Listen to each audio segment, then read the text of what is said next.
Welcome to Hype Sage. Today we have crazy interview. Was not expecting it, but we have Cuco. I'm glad that I found you, but where did I go? Why does it matter? Nobody knows. I'm looking for someone. What's getting to? So I'm just gonna get right into it. How has tour been?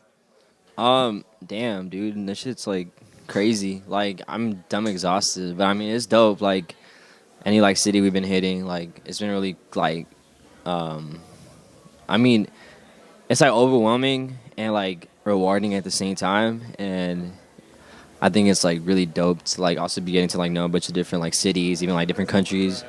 I mean, so I'm just super stoked on it. Glad that everything's like working out. So when we have tour, when you're at your tour and everything, and you're loving it because you're fans and all that, what is like the biggest upside about a tour? And then what's the biggest like drawback? Like if you're missing your family or missing your friends? I think the coolest thing about tours is like probably like sightseeing. I think a lot of thrifting is really fun. Like when you're like in different cities, and like I think I like consignment stores a lot because like I like going to different stores and then like I guess like hype resale. It's like really dope. Like buying Supreme and like Palace and like finding like a bunch of different like cool brands like along the way. It's like really dope. And then I guess on the like the downside of it is like it's like really exhausting like for like somebody's like mental health, especially like being the center of attention. Me being somebody who's very I'm not a spotlight person. So like I genuinely hate the spotlight, and it's like really overwhelming when it's like everything's like on me. But I mean it's kind of what comes with it, but like it definitely is crazy. And like I miss my family, and then if my girlfriend doesn't go with me, then like I miss my girlfriend, miss my dogs, I miss my grandparents. You know, I miss home in general. So like it's equally as exhausting as it is rewarding. Because I mean it basically is a job, you know. I mean, that's something for anyone who's upcoming as an artist. You have to understand that touring isn't this like movie style lifestyle. There's a lot of drawbacks, there's a lot of upside, and you just got to realize that at the end of the day, you're working so you can make a living. And talking about living, I mean, it's definitely inspirational when we have people like you who's talking about like you want to pay your parents' mortgage and you want to do things that, you know, a first person of immigrant wants to do. Like how do you cope with that and how do you make it happen? Yeah, there's times where I'll be like super motivated. I'm like, damn, bro, like this is a lot of work. Like I like being like on tour, I'm like all dirty and musty and like I'm something happened. I'm like, damn, like my headspace isn't there. But like what keeps me going is literally like helping out my parents and literally paying off their mortgage. And because I mean they almost lost the house twice, you know, like we were almost like left without a house. And then I mean before we got to the house, we lived in like a garage that was basically kind of remodeled to be like a mini apartment, but it was still like it was just like borderline like a living space.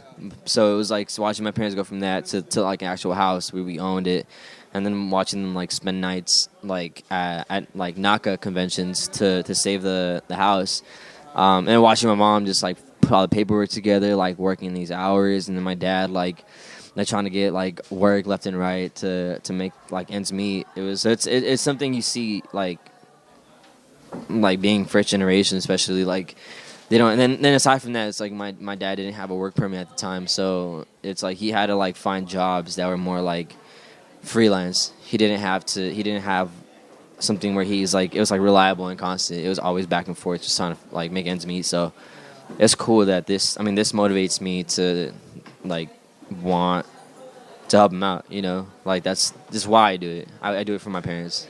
Talking about NACA convention, that's funny because that's something my mom did too. Like, just to save the house. Like, people don't understand that it's a struggle if you're an immigrant and you're trying to make something better for your kids. And I mean, I'm sure they're very happy that you're doing that. You know, you're doing something that a lot of 19, 18, 20-year-olds can't do, but you're achieving the impossible, especially being a minority. How is it being a minority and being in this industry? Do you see like racial profiling when you're at tours, or do you see like discrimination, or do you see like odds are against you? Yeah, I mean to an extent, you definitely see it like firsthand. Like I mean, there's hella people like already like just me being minority. It's like I hear this a lot where they're like, oh, it's just we don't know where to put you, or like we don't know where to like. It's like you don't have to know where to put me. That's a good problem to have. It's like it's a good thing to like have like an artist that's like not the same as everybody else. Like I'm not just making pop. Like I have rap songs and I have like romantic, like alternative songs. You know, it's like it's cool. Like it's fun and it's like help me out with that. Like it's like if you really like fuck with me the way you say you fuck with me, like then like you should be like excited about it. So it's like for me it's just weird. And then like they'll be like, oh, it's because like we can't really put you just in Latin music, but we can't put you in the general music industry. I'm like, bro, put me in like the music industry. Like it's like not that hard, and it's a weird like thing to kind of see happen. But then especially watching Doris, like my manager, she's not only like, also like Mexican American, but she's also like a woman of color, and it's even more like seeing that like.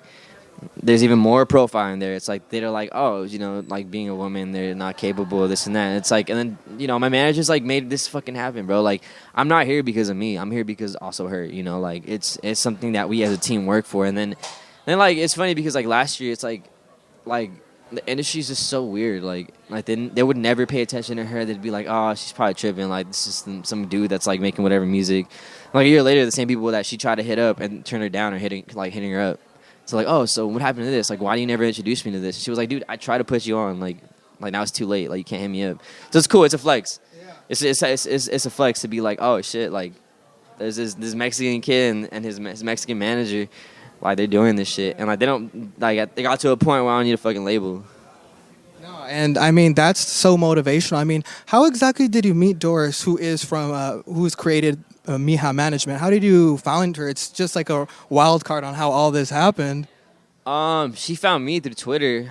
I guess she like emailed me twice, but like I never check my emails. Like I'm so bad at replying to emails, and I think she DM'd me too. But like I don't know. I don't really remember how it happened. Based like that, I didn't see her messages, but she popped up at a show that I was having in Commerce.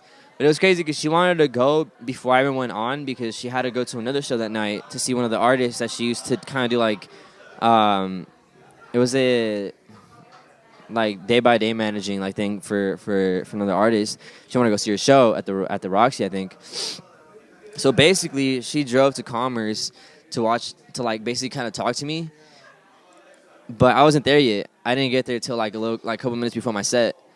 So then she had to go all the way to Hollywood, catch the artist she wanted to go see, then drive all the way back to Commerce to like just get an introduction, kind of like watch the last couple songs, recorded it, and she just got an intro, like basically like met me. And after that, like the next day we got lunch, and she was like just let me help you. I know you're very like independent and you do all this stuff yourself. But she was like, but I don't know. She's like, you don't have to sign a contract or nothing. She's just like, let me help you out and see how you like me working with you. And I mean, dude, she made like the impossible happen for me. Like I was skipping school, taking meetings that she would put me in, and I was like, damn, like she was hustling, dude. And like basically what I'm trying to say is like, yeah, so it led to like just more artists being on the Mija roster and then this management team, and it was like just crazy what happened like in the span of a year. And like it went from her going to see me at a backyard show to this year we played Coachella, and then I mean I'm going to London this like September, so it's like what the fuck. So it's fucking dope. Like we got tacos. Actually we didn't even eat that night. Like no, we hung out. We just got like I just got water, and then we just like talking. I was like so interested. I was like, dude, like yeah, like let's do it. Like I'm so down to work, and she understood it. She comes from like the same thing, like first generation, and she just wants to help out her parents and so fix that thing that's going on with their immigration status. And I mean it's been working. Like at first when I met her, she was like stressing out because she didn't know what she was going to do for a job, and like now it's like this is her job, this is like what she does, and like this is what we're making a living out of. Like sometimes there's shows that are like yo like it's too much sometimes to even bear, but it's like out of necessity we'll do it and we'll make the best out of it and play these shows, kill them, and then we're making a living off of it. I also get to pay my homies who are in my band also, and it's like I'm providing jobs as well, so it's dope. Wow, yeah. I I mean, it's just the story is amazing how you can just come up in just a year. I mean, I'm sure there's so much stress, but so much relief when you talk about the mortgage or when you talk about you can like pay for things that you thought you could never do. I mean, especially like when I've seen your Instagram, like on your story where you say like, oh, I bought like this new Juno synthesizer or stuff like that. Explain like a couple of equipment you've bought. What are some of the things you've been really enjoying at the moment? Okay, so like 2 days ago, I got my Juno 60. Like that thing's like the fattest synthesizer like I've ever played in my life. I mean, it's like the first, I guess, like real vintage synthesizers that I've like really owned. That's like in that tier. I also got my Soar custom classic. I got a new Bugera vintage 55 HD, and also the cabinet Bugera. I got the Axe Effects too. I also got this like really nice like butterscotch Fender P bass. I got a really dope DW drum kit. It's like just super poppy. It's like crazy, bro. And then I got like more keyboards. I mean, just better equipment, a better hard drive. Like, I mean, I've just been like balling out on equipment because I mean, you spend money to make money, and like my music equipment is the thing that makes me money, you know. So it's like, I think that's one of the coolest things for me because like I didn't think I was gonna ever have this type of equipment ever. I was like, damn, like.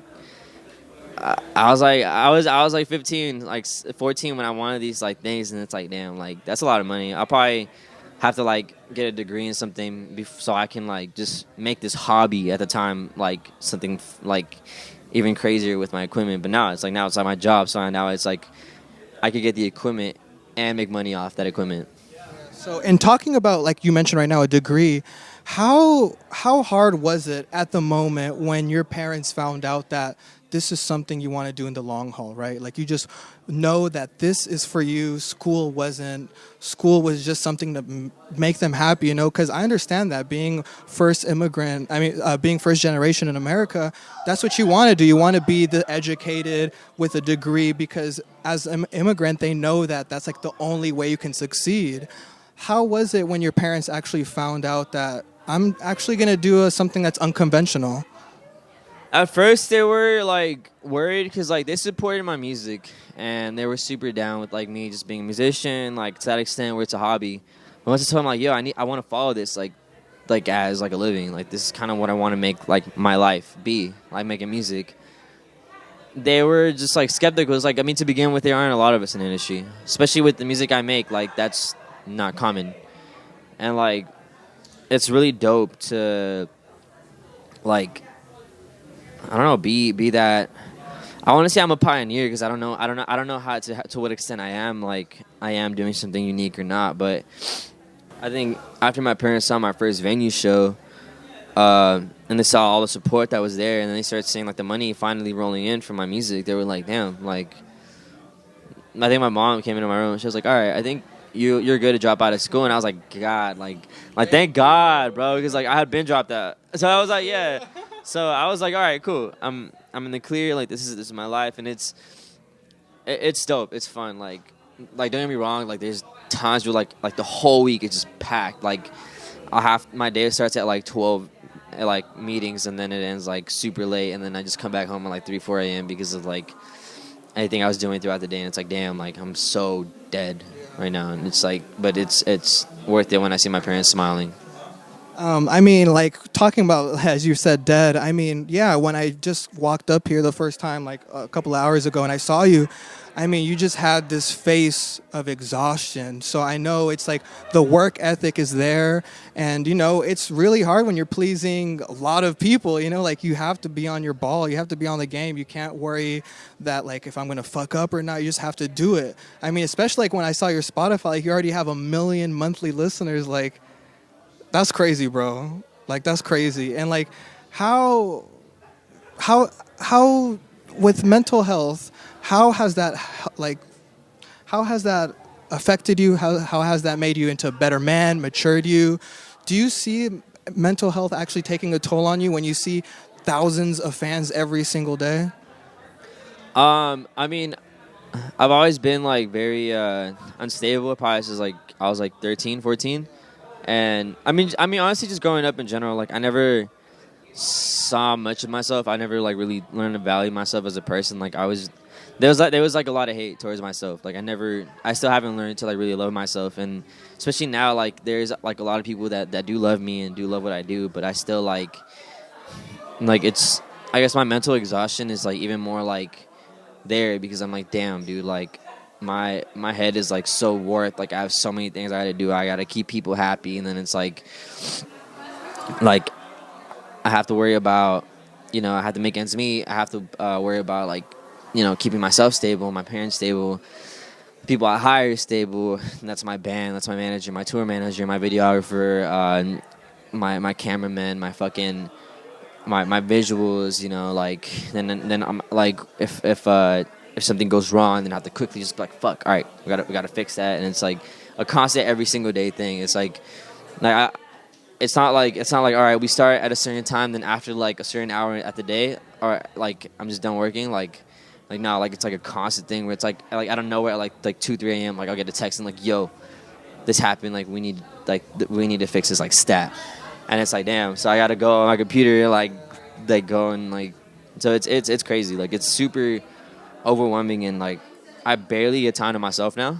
So I think now being home, I'm trying to enjoy like my time at home and like just relax, rest, trying to develop like a more healthy lifestyle and really put myself back in like a more stable zone, and kind of also figure out like what steps I need to take to get better. So on your new album, Chiquito, why is it called Chiquito? Because I mean it's an EP, it's not like a whole album, and like there's a lot of songs that are pretty much previously released on like SoundCloud, but I kind of wanted them like on all DSPs. So my manager was like, you know what, we could do like a re-release, bring it back to life, put all your new stuff in it, and put them on like Spotify, iTunes, and yeah. So I mean it's been doing really well. Like it reminded me of when I first dropped "Don't Make Me Fall in Love," and how quickly it got like so many plays. Thank you. Thank you, bro. Like when I first put it out, I was like, damn, dude, like how is it going this quick? And then once again, like Don't Make Me Fall in Love is just making numbers like on Spotify and iTunes. Like when I check all like the things like all the statistics, I'm like, damn, bro, like that's really dope. And I mean for something that's not even an album, like it's just the EP, like the love it's getting and the support, it's phenomenal, dude. So thankful. And I mean, talking about Chiquito, I think like around pretty much 3 of the songs, which is half of the EP, it has includes rap. Rap is, I don't want to say a new thing because you've like done trap beats such as Lava Lamp and stuff like that, but are you transitioning into more rap? Is this like a way for your fans to know that this is gonna happen more in my music? And are you worried? Are you worried that your fans will mess with it? Are you worried that they won't? They want the old Cuco? What do you think about all that? I mean, yeah, to an extent, like I want people to know, like I do rap, and like I mean that's what I grew up with mostly. Like rap is like one of my favorite genres ever. But I mean, not really. It's like I guess it's not really like a transitional thing. It's kind of like I made the song, and then me and Quest put it out, like Lucy and I mean Summertime. I don't rap in it, but like Quest does, So like it's that mixture between stuff, and then like CRV. It's just kind of like this fun song. I was just like fucking around, and next thing you know, like it was like on global like virals, like 50, and I was like, oh shit, cool. So I was like, I mean, I just make whatever's fun to make. Like it's. If I had fun making it, or if I worked like really hard to make it and it came out like better than I expected, I'd be like, all right, cool, like I'll put it out. But I mean, I don't know, like maybe like my next album, whatever, like I think goes hand in hand and like correlates with like the whole like a whole album. Like it's literally just gonna be that. Like I can't tell you if it's gonna be like a bunch of like synthesizers or like it's just gonna be a bunch of rap. It just literally doesn't like, to me it doesn't matter. It's just whatever comes out comes out. Yeah, I mean, it's kind of insane now that pretty much you're like the indie Chicano, like unbeatable artist. Like anything you drop, it will put up numbers. Like you made CRV, which is fun, it's relatable. it's not like your normal song, you know, it's not like your bilingual romantica song, but it still puts up numbers because people just relate with you. You're like, as we see, we're just talking, it's normal. We're not, you know, it's not like some crazy artist, oh my God, I'm so intimidated. No, we're just having fun, and you're just like that homie that a lot of these fans always dreamed about, you know? Like I was talking to you, as for African Americans and black people, when they saw Obama become president, it felt something, you know? Or like when Black Panther came out, it felt something like, wow, a black person can be a superhero. Wow, a black person could be a president. And that's why I think so many of your fans just love you, because wow, a Chicano, someone who looks like me, can be unbeatable, unstoppable at the moment. Like, that's something I think a lot of people can appreciate. So when I was on Twitter, like on Wednesday, I believe, like for some reason I was like in 2 a.m. just looking at Twitter. There is something that really interested me but worried me at the same time. And I'm sure many of your fans were worried, or like, why is Omar Cuco being this way, you know? We usually see Cuco as this very positive, happy, very just grateful for all the success. And you had to say this on Twitter, quote, "After I lost my mind so many times over the last year and dealt with excessive substance abuse and was consumed by every demon in me, I've cleaned myself up. I put myself in a clear path to a healthier life. I'm nowhere near mentally stable, yet I'm taking the first steps." Why did you post that at 2 a.m? Why did you want your fans to know that? Why is it public? Did you want your fans just to know that you're as transparent as possible? You want them to know that I'm not lying about anything, I'm just me, and I'm taking this step by step? It was like 2 a.m. I couldn't really sleep, and like, I don't know. I mean, kind of what you see is what you get, like, about me. And I don't really like. I feel like generally, like in the industry, like people think like artists are always just happy, this and that. Life's like super like easy and shit. And I mean, to an extent, it kind of is, because like, you know, thankfully I'm in a position that a lot of people would want to be in. You know, like there's definitely a lot of ease in the sense of like where my life can be much more stable, but my head is like still so like fucked right now. I had to quit like a couple like really bad habits that I had when it came to like certain drugs and shit, because like it was really fucking me up. And like, yeah, when I say like my demons are just eating me up, it's like literally that. It's like literally like every negative thing that was consuming me, like it gets bad. Like I it's nights where I'm just like, yo, like why am I thinking like this? Like, why is this happening in my head? Like, I should be happy. Like, I should be like okay. Like, why am I not okay? Like, it's super frustrating. And like even now, like it's really hard. But like, I don't know. I kind of wanted to put it out there like after I was better. You know, I don't know. I wanted kind of people to see like, yo, like I'll be okay. You know, like I don't want. It's kind of like, yo, like this is kind of me after the storm, and I'm still dealing with it, but like I'm okay. I got through it. Like really nobody close to me kind of like knows like whatever went through my head, because I didn't want to worry anybody. Sometimes like people could see it, but I do my best to kind of just like keep it to myself, and I suppress everything. That's a really bad habit in a sense, because I don't know how to get it out.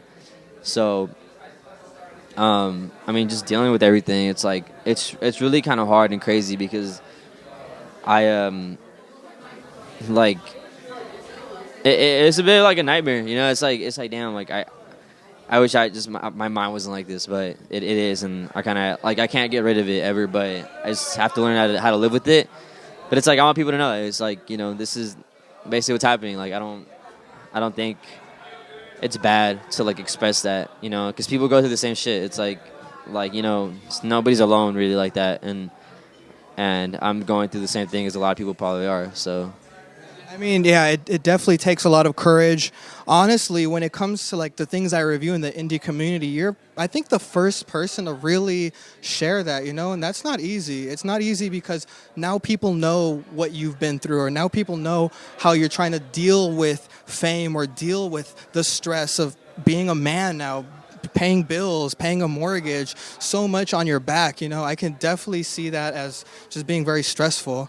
But on a lighter note, let's do some fan questions to end this off. So there's someone said, which song of yours has a special place in your heart? I think it's damn. I think a mix between like probably be like Cupid's, like it's like a top three. It's Cupid's Quiver, Lava Lamp, and Lovers a Day. They're like my like they signify something very important to me just throughout my life. You know, it's not very specific, but you know, just in general, they shaped a lot of how I viewed myself, my life, and how I could make music, and how I could also just go on about certain things that happen in my life. You know.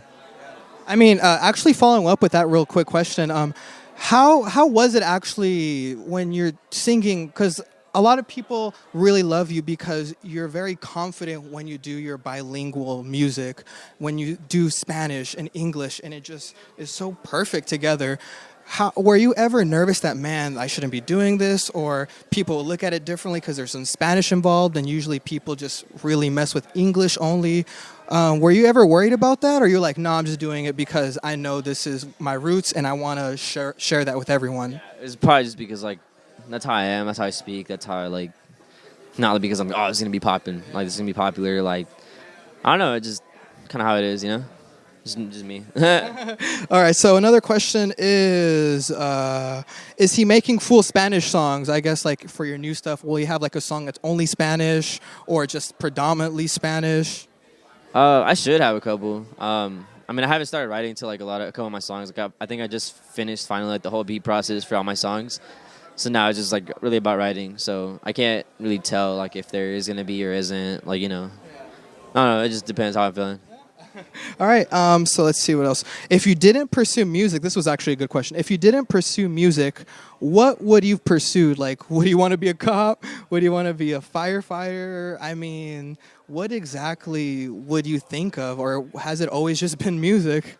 Yeah, I mean, it's always kind of just been music. Like, I'm pretty incapable, to be honest, like to be anything else. Like, I don't feel like I have the full brain capacity to be someone like a businessman or a lawyer or some shit like that. Like I don't know. I was like such a fuck up and like in college and shit. Like I guess if I really like apply myself, I kind of can. But like I feel like a certain extent, I feel like even I get to harder classes and shit like that. Like I can't do it. Like I would like spend hours studying and I'm like, damn, I can't fucking get it. So like I think music's kind of like the only thing that really I could have done. I don't see myself like doing anything else. I don't feel like I could do anything else. Do or die, man. It's a do or die, and you're definitely doing it. So yeah, okay, we have two more. I'll finish off with two more. What was the process of making Lover Is a Day? At first it was just a loop. It was a little chord progression and the little brass synth, dun dun dun, yeah, and just like the drums. Actually, no, there wasn't even drums or nothing. It was just the two keyboards. I started writing around that. Then basically I added the drums and the bass, and it's like a loop that I just kept writing to and like thinking about. I mean, it was basically the song is about like basically falling for somebody but never ever like telling them because I didn't want to break like any friendship that existed there. And like, but like the memories that I have had with that person were like I fell in love with those memories, even though, you know, it's like, so that's why it's like my lover is a day I can't forget, because my lover was never the person, but it was the memories with the person, yeah. So that was pretty much what it meant. So yeah, it's a good song, very poetic. And yeah, we're going to do one more. Let me see what I can do. All right, yeah, this will finish off nice. So dead or alive, what person would he like to meet, and what person would he like to collab with? I feel like I would want to meet Terrence McKenna. Okay. Super like wise person that would be really crazy. I don't know. I feel like that would just be like super dope. And a collab with, I feel like I don't know. Whoever I just vibe with the most. I don't know, to be honest. Nah. Oh shit. You're fired. That's Cuco's girlfriend. Very supportive woman, and she's doing amazing things while he's on tour. She's very nice. But yeah, it's okay. But yeah, so I think that's pretty much it. Thank you a lot, Omar. It means a lot, and hopefully we'll have a good show in a couple of minutes. But yeah, I'll see you, man. Thank you so much, man. Thank you. Uh-huh. That's pretty cool. Good. Oh, shit. Was it good? Yeah. You like it? Yeah, Okay. It's okay.